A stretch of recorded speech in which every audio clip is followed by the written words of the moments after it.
So I thought I'd do something different this weekend, and I actually did a focus just on wingtips. I thought Wingtip Weekend just kind of was an alliteration that worked. So here are my wingtip shoes as styled and worn this weekend.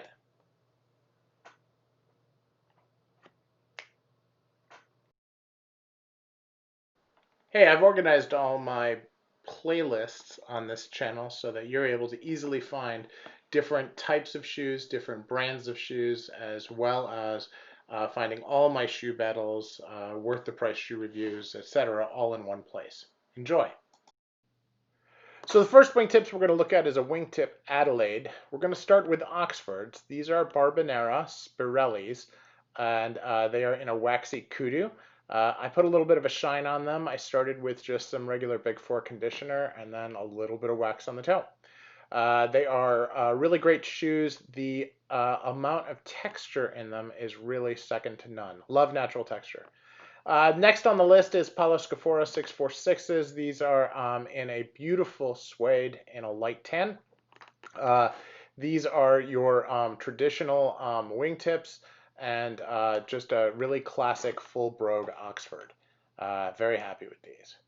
Now the next one is an austerity brogue, and that is coming from J. Fitzpatrick. This is the Pullman, also in a tan suede, although a different tan suede. Just a fun shoe and great one to have as part of the arsenal. If you check out these soles, they really do a great job with the blind stitch sole, and I love them in natural. Now these are really exciting. This is the October 10th 3015. This is also a wingtip Adelaide, and with no medallion this time. These were made to order, so I was able to customize quite a bit on these.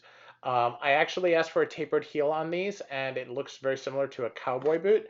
Not exactly what I was thinking, but it's good to learn lessons as you're in the shoe game. I love the soles. This probably is the best fiddleback on any shoe that I own. And I love the toe smiles as well with the toe plates. Just the way it looks in this photo is great. Love the way these come out. And I'm really building a nice patina on it with just pure polish and allowing it to develop. It was a little dark brown when I got it. Then we come into carbon. This is Heinrich Dinkelacker Buda last, and these are carbon shoes.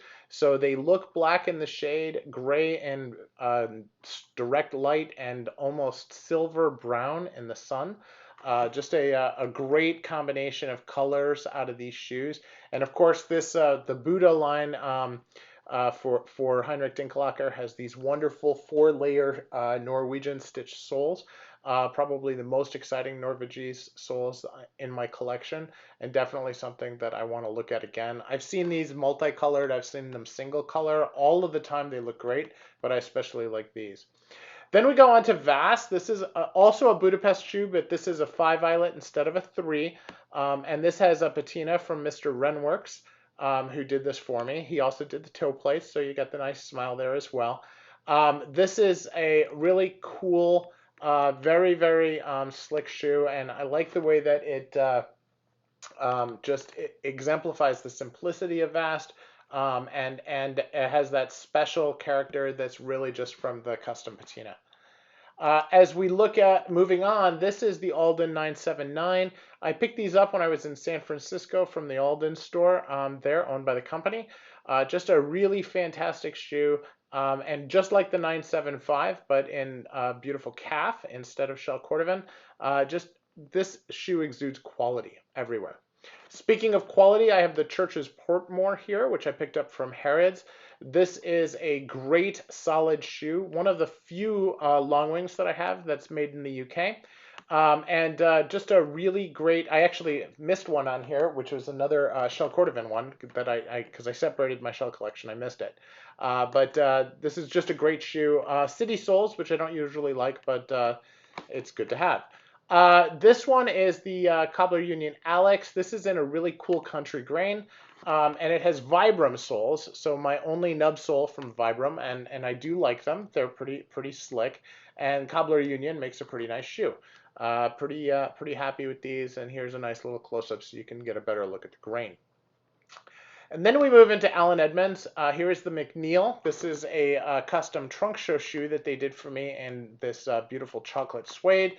I wanted some contrast edging and welt, and then they did that for me as well. These are super, super soft, great thick lining, and these beautiful soles. Just a nice, nice shoe. Then in another chocolate suede long wing, I have the TLB Nolan.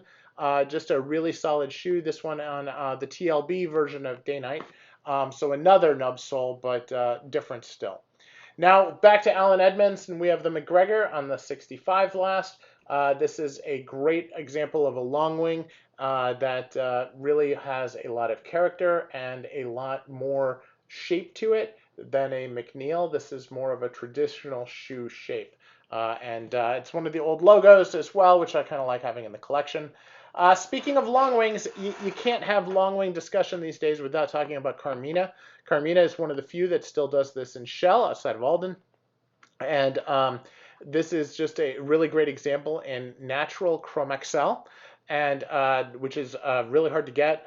Only seen it at Carmina and at Meermin. And then speaking of hard to get, this is the Alan Edmonds Santa Mock. This is my Christmas boot. And I wear it as a spectator outside of the season, but it's about time to break out the candy cane laces. Just a fun boot and a lot of fun to wear.